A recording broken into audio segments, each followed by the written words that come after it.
চলো আজকে তোমাদের সাথে শেয়ার করি যে আমি ঘরে সবসময় কীভাবে মুগ ডাল খাই। তো আমার মেয়ে মুগ ডালটা খুব পছন্দ করে, আর এই জন্য ওর জন্যই বেশিরভাগ রান্না করা। তো এখানে আমি দেখতে পাচ্ছি 1 কাপের মতো আমি মুগ ডাল নিয়েছি, আর এখানে একটা তেজপাতা দিয়ে ভাজি করব। আর তেজপাতাটা দিয়ে ভাজি করলে মুগ ডালের ঘ্রাণটা সুন্দর আসে।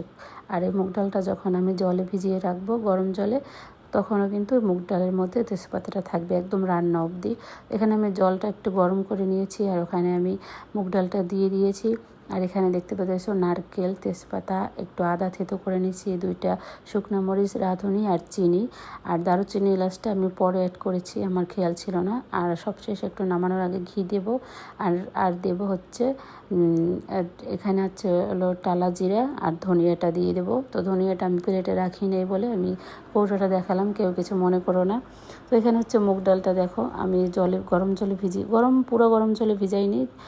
তো ওই জলটাকে আমি মুগ ডালটাকে প্রায় 10 থেকে 15 মিনিট মতো ভিজিয়ে রেখেছিলাম, তারপরে একদম সুন্দর হয়ে গেছে। তারপরে এখানে আমি যে জলে জাল দেব, ওই জলটাকে একটু আমি জাল করে নিয়েছি, যে মুগ ডালটা দিব। মুগ ডালটা দেওয়ার পরে তারপরে একটু সিদ্ধ করে নিয়েছি, আর ডাল ঘুটনি দিয়ে ঘুটে নিয়েছি।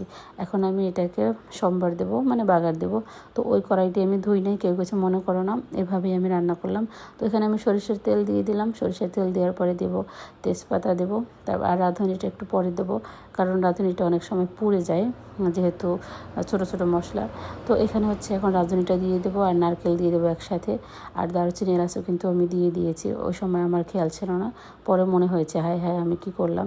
তো যদি ভুল ত্রুটি হয় তোমরা ক্ষমা দৃষ্টিতে দেখবে, তাহলেই তো ভালো লাগবে। আর যদি তোমাদের ভালো লেগে থাকে আমার রেসিপি দেখে, তোমরা তাহলে লাইক ফলো করতে পারো, ভালো ভালো কমেন্ট করতে পারো। আর তোমরা চাইলে বাসায় ট্রাই করতে পারো। তো দেখতে পাইতেছো আমি কিন্তু একটু সামান্য ধনিয়ার গুঁড়িও দিয়েছি।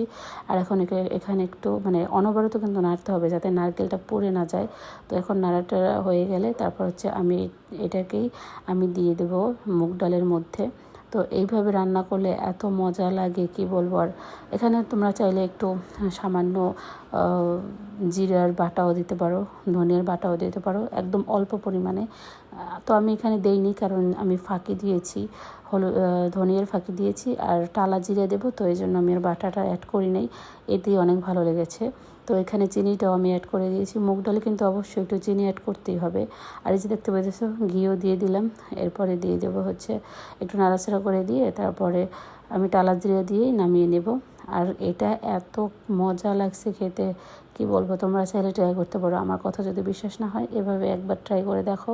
যদি ভালো না লাগে আমার কমেন্টে এসে বলো যে দিদিভাই তোমার রান্নাটা ভালো হয়নি, এরকম রেসিপি ভালো লাগে না বা কিছু, ঠিক আছে।